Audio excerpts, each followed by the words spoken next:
Apa itu komunikasi daring? Komunikasi daring adalah cara berkomunikasi di mana penyampaian dan penerima pesan dilakukan dengan atau melalui jaringan internet. Komunikasi yang terjadi di dunia semu tersebut biasa disebut sebagai komunikasi di dunia maya atau cyberspace. Komunikasi daring sendiri memiliki makna tertentu bagi dunia komputer dan juga telekomunikasi.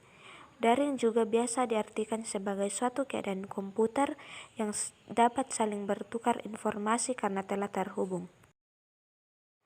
Apa saja jenis-jenis komunikasi daring? Yang pertama, komunikasi daring sinkron. Dilakukan tanpa adanya delay atau penundaan pengiriman serta penerimaan pesan. Atau dengan kata lain, komunikasi daring ini dilakukan secara real time, contohnya adalah video call dan lain sebagainya. Yang kedua, komunikasi daring asinkron dilakukan dengan adanya delay atau penundaan pengiriman serta penerimaan pesan. Jenis komunikasi daring yang lain yang pertama, komunikasi sinkron video call. Salah satu jenis komunikasi daring sinkron ialah video call. Seperti namanya, komunikasi jenis ini pun menggunakan cara video call untuk saling terhubung, sehingga kamu akan tetap mengetahui keadaan lawan bicaramu melalui layar smartphone atau layar komputer. Yang kedua, komunikasi sinkron chat.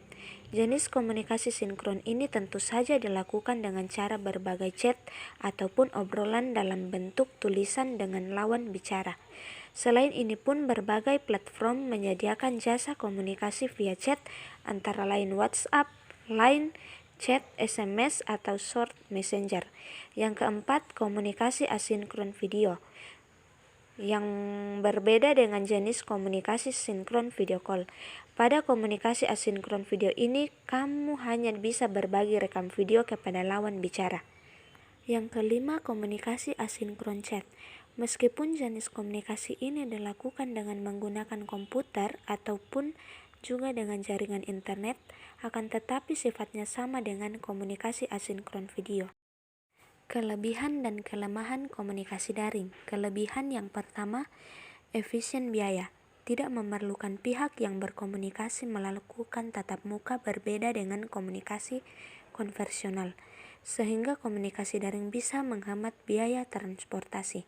Yang kedua, efisien waktu. Komunikasi bisa dilakukan dengan cara tanpa membuang-buang waktu dengan melakukan perjalanan.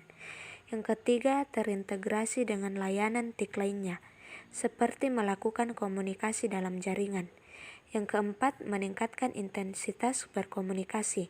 Komunikasi dalam jaringan internet mendorong yang akan terbiasa di dunia nyata melalui aktivitas berkomunikasi di dunia maya. Yang kelima, meningkatkan partisipasi. Karena keterbukanya jalur komunikasi, maka semakin banyak pula orang yang bisa beradaptasi.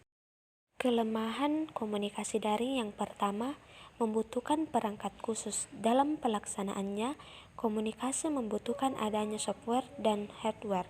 Yang kedua, tidak mewakili emosi pengguna.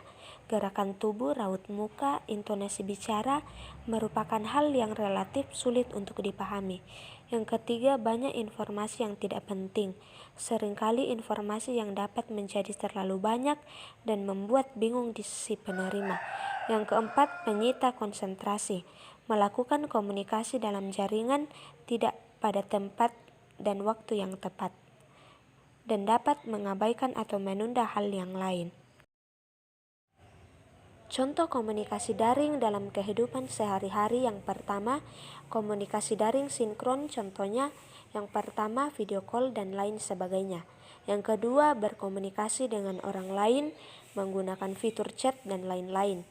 Yang kedua, komunikasi daring asinkron, contohnya pengiriman pesan melalui email dan lain sebagainya.